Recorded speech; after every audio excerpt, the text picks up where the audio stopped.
Bienvenidos amigos de Medicentro La Sabana. Hoy estamos en un nuevo podcast porque tenemos que hablar en el Día Mundial del Parkinson y tenemos a la doctora Mariana Blanco, geriatra de Medicentro La Sabana, que vamos a conversar bastante sobre este tema, doctora, porque es un tema que es muy recurrente en adultos mayores, una enfermedad que acontece mucho en estas edades.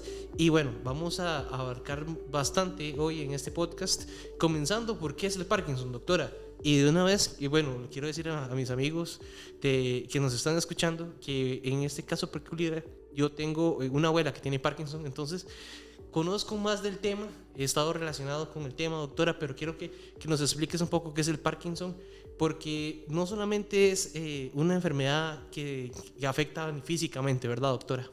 Bueno, muchas gracias. La enfermedad de Parkinson es una condición que pertenece al grupo de los trastornos del movimiento, así lo clasificamos en el área de la salud, y es una condición sumamente heterogénea. ¿Eso qué significa?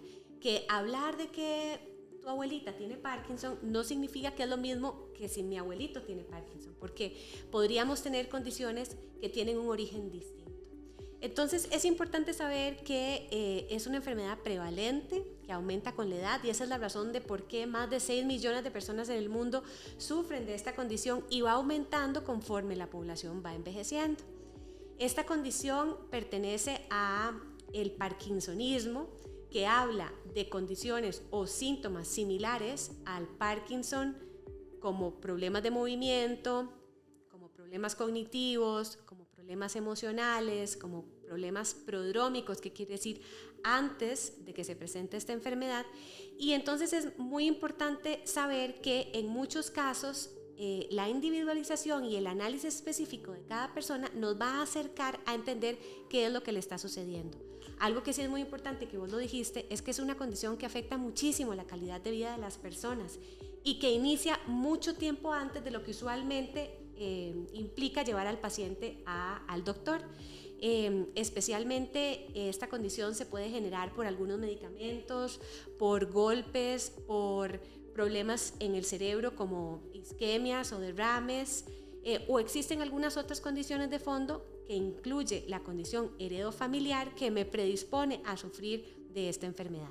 Claro, doctora, de hecho yo me recuerdo que mi abuela, cuando empezamos a ver los primeros síntomas, decía que ella se había caído y que por eso es que estaba empezando a tener estos tipos de problemas. Los golpes son algo fundamental en este apartado, porque bueno, también se recuerda a nivel mundial del famoso boxeador Muhammad Ali, que también dijo que el Parkinson ha sido una de sus grandes luchas, o fue una de sus grandes luchas durante su vida. Es correcto, es uno de los factores de riesgo importantes y descritos para esta enfermedad neurodegenerativa, y no solamente se asocia a la enfermedad de Parkinson, hay algunas otras enfermedades neurodegenerativas que cuando ocurre algún golpe en la cabeza se inicia un proceso inflamatorio a nivel local que acelera o desencadena condiciones ya de fondo, y el Parkinson es una de estas. Pero sí es muy importante la historia de trauma craneoencefálico o de golpes recurrentes que me puede llevar a esta condición y a muchas otras. Ahora, doctora, porque también mi abuela decía que hay familiares que también tuvieron esta enfermedad. Entonces estamos hablando que es una enfermedad que desgraciadamente tiene herencia. Un grupo de esta enfermedad de Parkinson, del parkinsonismo, sí se asocia a un componente heredofamiliar, en donde tener un antecedente de un familiar en primero o segundo grado hace que yo tenga más riesgo de sufrir esta enfermedad. Es una enfermedad que en la mayoría de sus condiciones la causa no se conoce, pero sí sabemos que la herencia es un factor importante. Ok, doctora, entonces si yo sé, por ejemplo, en mi caso personal, que mi abuela tiene Parkinson, que tuve familiares que tuvieron Parkinson, ¿qué puedo hacer para tratar de prevenir esta enfermedad? ¿Se puede prevenir? Bueno, en realidad lo que sabemos es que si la enfermedad neurodegenerativa está en tu cerebro, si ya existe una proteína que se llama alfa-sinucleína, que tiene un problema para poder metabolizarse y se deposita en tu cerebro y te va destruyendo las neuronas en zonas específicas, esa condición es tuya. Muy probablemente la vas a sufrir. Existen condiciones que adelantan precipitan la presentación de estos síntomas, como podría ser golpes recurrentes o algunas otras condiciones, algunos otros medicamentos, eventos cerebrovasculares. Sí es muy importante saber que probablemente la prevención va más allá en fortalecer mi cuerpo y mi reserva cognitiva para que si tengo que enfrentar esta enfermedad, lo pueda hacer de la mejor manera posible. Doctora, y otra consulta respecto al Parkinson con la parte física, creo que todos lo tienen muy presente, ¿verdad? La tembladera de las manos, del cuerpo, pero aparte de eso, a nivel mental, ¿algún tipo de demencia llega a ocurrir también con esta enfermedad? Sí, esto es algo que nosotros vemos en estadios más tardíos usualmente, aunque hay algunas variantes en donde esto se puede presentar de manera temprana. Sí es importante saber que nosotros el Parkinson usualmente lo pensamos como en temas de problemas de movimiento, pero realmente tenemos síntomas que se presentan antes de estos problemas del movimiento, que pueden ser problemas para oler, la constipación o el estreñimiento, puede ser que la persona empiece con problemas posturales o con problemas de la presión muy lábil, con caídas incluso, antes de presentar este tema. Me acuerdo también, doctora, perdón, que mi abuela era muy buena con el dinero. Y cuando le daban un dinero, ella sabía si eran 2,000, eran 3,000, 50,000, lo manejaba muy bien. Ella era muy, en ese sentido, era una emprendedora de primera. Pero digamos que empezó a tener conciencia muy corta y perdía el conocimiento de si le habían pagado, si no le habían pagado, si le habían dado ese dinero, si no le habían dado ese dinero. Entonces tenemos también presente que es algo relacionado. Sí, especialmente como te digo, en estadios más avanzados de la enfermedad. En estos síntomas que a veces se presentan muchos años antes del problema del movimiento están los síntomas emocionales como el trastorno depresivo, y en medio de la depresión muchas veces uno tiene problemas cognitivos, ¿verdad? Para concentrarse, para poder recordar. Pero sí podemos agrupar, digamos, que están los síntomas que se presentan antes de los problemas motores, luego están los síntomas motores, que es usualmente donde la persona empieza a moverse lento, en donde empieza con un temblor, que usualmente es pequeño, en reposo, en una de las manos o en alguna de las extremidades, de manera unilateral. La persona tiene problemas posturales, ¿verdad? Y luego de eso empezamos ya con los problemas cognitivos, que en algunos casos pueden ser de manera prodrómica, o sea, antes o asociados a los del movimiento, o de manera tardía, en donde tenemos problemas para dormir, problemas para concentrarnos, depresión y deterioro cognitivo. Algunos de los síntomas que se pueden presentar con esta enfermedad, porque por ejemplo yo recuerdo que mi abuela tenía una lista de bienes, ¿verdad? Ella manejaba muchos bienes y los fue perdiendo poco a poco. Y entonces ella entró como en una depresión por lo mismo. Y el perder ese tipo de cosas obviamente afecta a la salud mental, física, pero sobre todo a la emocional. Esto también tiene que ver con lo que es el Parkinson. Claro, ahí es, si ella sufría de enfermedad de Parkinson, podría tener una depresión asociada al Parkinson y tener menor capacidad para poder lidiar con esta serie de pérdidas que con frecuencia ocurren con la edad, ¿verdad? No solo uno va perdiendo posesiones, uno va perdiendo a veces seres queridos, uno va perdiendo funcionalidad en algunos casos. Y entonces al tener una enfermedad de estas de fondo, yo tengo menor capacidad para lidiar con estas situaciones, ¿verdad? Entonces es importante que tengamos presente que estos síntomas que se pueden asociar al Parkinson, que son parte del Parkinson también, pueden ser una alarma que es importante consultar y preguntar, porque de pronto el doctor empieza a preguntar también, bueno, mire, ¿y su abuelita se cae también? Ay, sí, vieras cómo se cae. Y pensamos que eso es algo normal de la edad, y no, porque las caídas es una presentación usual de la enfermedad de Parkinson en la persona mayor. O de pronto le preguntamos, mire, ¿y su abuelita duerme bien? Sí, pero vieras cómo se le mueven las piernas en la noche, vieras que le da patadas a mi abuelito y lo deja muchas veces en el piso. Entonces tiene trastornos del sueño REM que muchas veces se acompañan años antes esta enfermedad también.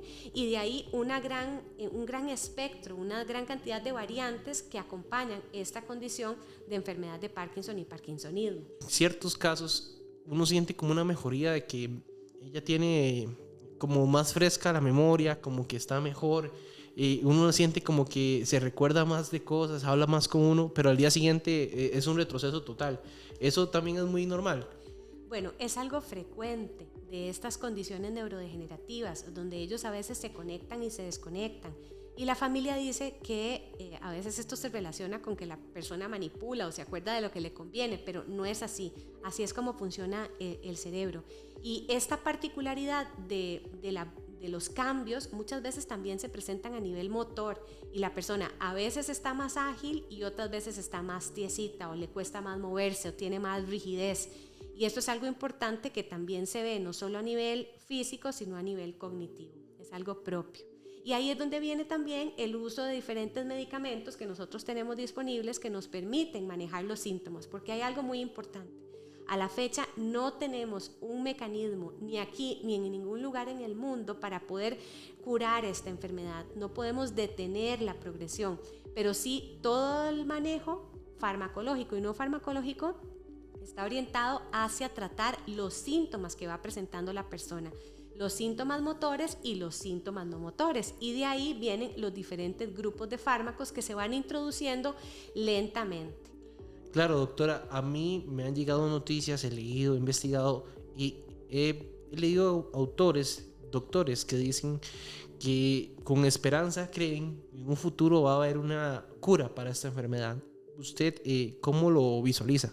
Sí, yo creo que para estas enfermedades neurodegenerativas en un mediano plazo vamos a tener opciones farmacológicas, y por eso se están haciendo todos los esfuerzos para hacer un diagnóstico temprano, porque al momento el diagnóstico usualmente es tardío y entonces ya ha habido bastante pérdida de sustancia cerebral como para que intervenir realmente represente un resultado relevante. Sí. Entonces, en este tipo de enfermedades en donde se empiezan a gestar en el cerebro, que es un órgano maravilloso con una gran cantidad de reserva, necesitamos intervenir mucho tiempo antes para poder realmente modificar el curso de presentación de este tipo de condiciones que afectan tanto la calidad de vida de las personas y de las personas mayores y sus cuidadores.